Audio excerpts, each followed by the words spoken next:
여러분, 오늘은 성공적인 주식 투자법에 대해 공부하기 앞서 부의 축적, 그리고 부자의 삶을 위한 근본적인 방향에 대해 함께 생각해 보고 싶습니다. 안녕하세요. 머니알파 플러스 TV의 김지훈입니다. 부자가 되고 싶으신가요? 부자의 삶을 기대하시나요? 출퇴근길 복잡한 교통지옥에서 대부분의 직장인들이 여유로운 부자의 삶을 자주 동경하기도 합니다. 물론 결과적인 부자의 삶도 중요하지만 부자로 성장하기 위한 다양한 노력과 자산 유지 전략도 배워나가야겠죠. 그런 의미에서 모건 하우절에 져서 돈의 심리학 중 부자가 될 것인가, 부자로 남을 것인가의 스토리를 함께 읽어보고 의미를 되새겨보면 좋을 것 같습니다. 우선 부자가 될 것인가, 부자로 남을 것인가 라는 두 가지 관점은 부의 획득과 유지에 대한 차이를 명확히 보여줍니다. 많은 사람들은 부자가 되는 것에 주력하지만 이후에 부의 유지와 관리가 얼마나 중요한지를 간과하기 쉽습니다. 부자가 되는 것이 저희 직장인들의 우선적인 목표일 수 있지만 부자로 남는 것은 또 다른 시간과 노력을 필요로 합니다. 부자로 남는다는 것은 단순히 돈을 벌고 모으는 것 이상으로 지속적인 투자와 자산 건강성을 유지하는 것을 의미합니다.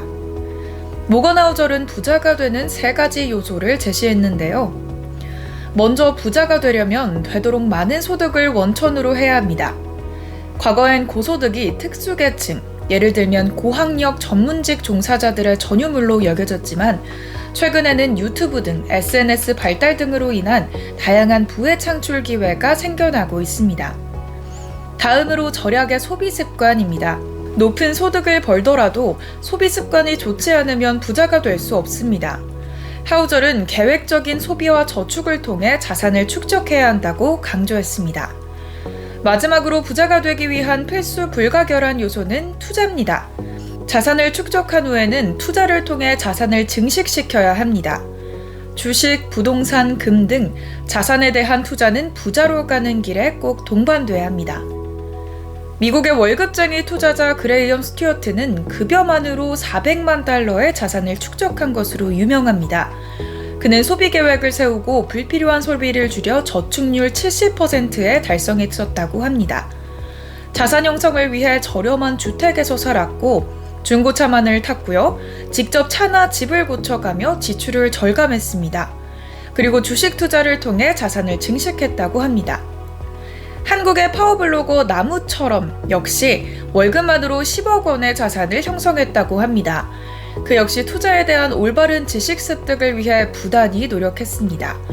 장기적인 투자 전략을 수립하고 일관된 저축과 투자를 통해 자산을 꾸준히 증식했고요. 또한 블로그를 통해 투자 경험을 공유했습니다. 한편 부자로 남는다는 개념은 단순히 돈을 보유하는 것 이상을 의미합니다. 부자로 남기 위해서는 금전적인 안정뿐만 아니라 지속적인 성장과 발전을 위한 계획과 전략이 필요합니다. 이는 지속적인 투자와 자산 운용, 그리고 금전적인 위험에 대한 적절한 대비와 보호를 의미합니다. 하우절은 부자로 남기 위해 세 가지를 꼭 고려해야 한다고 강조했습니다. 먼저 인플레이션입니다. 인플레이션은 시간이 지남에 따라 돈의 가치를 감소시킵니다. 인플레이션을 뛰어넘는 수익률을 달성해야 부자로 남을 수가 있습니다. 다음으로는 시장 변동성입니다. 투자 시장은 변동성이 크고 시장 변동성에 대비하지 않으면 자산을 잃을 수 있습니다. 위험 관리를 통해 시장 변동성에 대비를 해야 합니다. 세 번째로는 행동 경제학적 편향을 경계해야 합니다. 사람들은 경제적 결정을 내릴 때 합리적으로 행동하지 않을 수가 있습니다. 행동 경제학적 편향을 이해하고 이를 피해야 합니다. 돈의 심리학은 부자가 되고 또 부자로 남는 방법에 대해 실용적인 조언을 해줍니다. 앞서 언급한 월급쟁이 부자 사례는 누구나 노력과 계획을 통해 경제적 자유를 얻을 수 있다는 것을 보여줬습니다. 여러분의 돈과 투자에 대한 올바른 이해, 경제적 자유를 향한 여정에 머니알파 플러스 TV도 꾸준히 함께하겠습니다. 좋아요, 댓글, 구독, 알림까지 잊지 마시고요. 지금까지 머니알파 플러스 TV의 김지훈이었습니다.